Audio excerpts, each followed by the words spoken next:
Hello दोस्तों, कैसे हैं?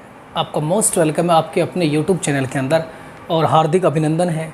पर्यावरण कितनी गंभीर समस्या है, अक्सर हम इस पर बात करते रहते हैं क्योंकि अगर पर्यावरण अच्छा नहीं होगा तो कुछ भी अच्छा नहीं होगा। और आज हम मना रहे हैं वर्ल्ड ओजोन डे, विश्व ओजोन दिवस आज मनाया जा रहा है। और ओजोन गैस का हमारी लाइफ में, ओजोन परत का हमारे जीवन में क्या महत्व है आप सभी अच्छी तरह से जानते हैं। हमारे जीवन को सुरक्षा देने में इसका जितना बड़ा महत्वपूर्ण भाग है उतना बड़ा महत्वपूर्ण भाग किसी अन्य परत का अगर इसी प्रकार प्रदूषण बढ़ता रहा और इसमें जो होल छिद्र बढ़ता रहा तो मैं समझता हूँ कि पृथ्वी पर जीवन यापन करना बहुत ही मुश्किल हो जाएगा। इसलिए प्लीज़ मैं आपसे हम्बल रिक्वेस्ट करता हूँ कि प्रदूषण को नियंत्रित करें, ज़्यादा मात्रा में प्रदूषण न फैलाएं। मुख्य रूप से देखते हैं इसका उद्देश्य अर्थात वर्ल्ड ओजोन डे हम क्यों बनाते हैं।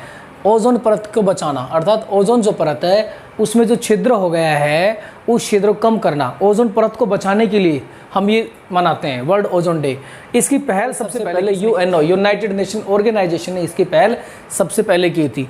अब इसकी पहल करने के लिए इसने कनाडा, एक देश है कनाडा के मॉन्ट्रियल में 16 सितंबर 1887 को कई देशों का एक समझौता बुलाया गया, काफ़ी देशों को बुलाया गया, उनके बीच में एक समझौता हुआ जिसे मॉन्ट्रियल समझौता कहा जाता है। मॉन्ट्रियल समझौता कहा जाता है।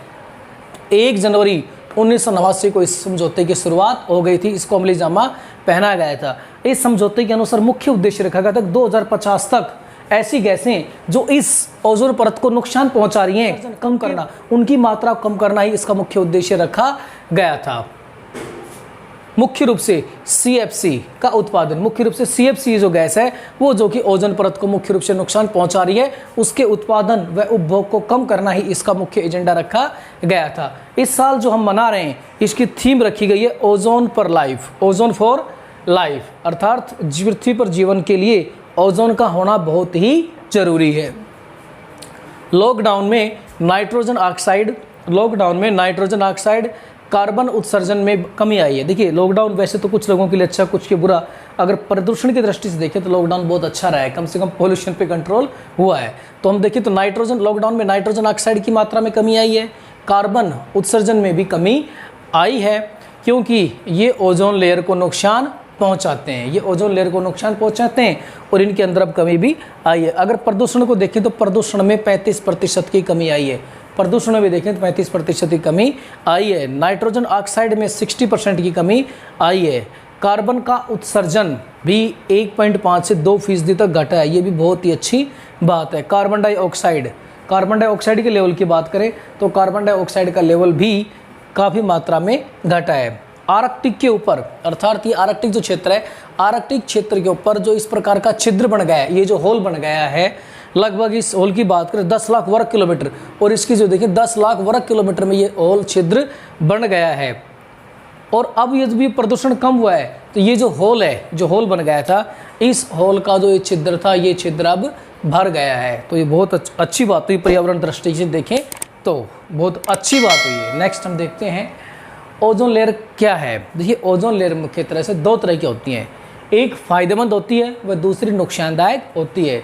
फ़ायदे वाली ओजोन लेयर, लगभग फ़ायदे वाली ओजोन लेयर को देखें तो ये जो ओजोन है, ये जो ओजोन यहाँ से आप समझ सकते हैं, ये जो ओजोन लेयर है, इस ओजोन लेयर से सूर्य से निकलने वाली हानिकारक पैराबैंगनी किरणें, अल्ट्रावायलेट जो रेज होती हैं, किरणें होती हैं, अगर वो सीधी पृथ्वी पर ज़्यादा मात्रा में आती हैं तो उससे बहुत सारी बीमारियां उत्पन्न होती हैं। लेकिन ये क्या करती है, ये फ़ायदे वाली जो ओजोन लेयर होती है वो उनको सोख लेती है और उनकी मात्रा को कम ही पृथ्वी पर भेजती है। नुकसान वाली ओजोन लेयर, अब ये नुकसान वाली ओजोन लेयर क्या होती है, यह ब्रीदिंग लेवल, अर्थात जहाँ पर हम श्वसन क्रिया करते हैं उस क्षेत्र में होती है, जो नुकसान पहुँचाती है। यह मुख्य रूप से गाड़ियों व फैक्ट्री से निकलने वाले धुएं में मौजूद होती है, उन धुएं के अंदर मौजूद होती है और नाइट्रोजन ऑक्साइड से बनती है, धुएं में मौजूद नाइट्रोजन ऑक्साइड से बनती है। यह मुख्य रूप से इससे कैंसर का जन्म होता है। तो आप देख रहे हैं कितनी अधिक नुकसानदायक होती हैं।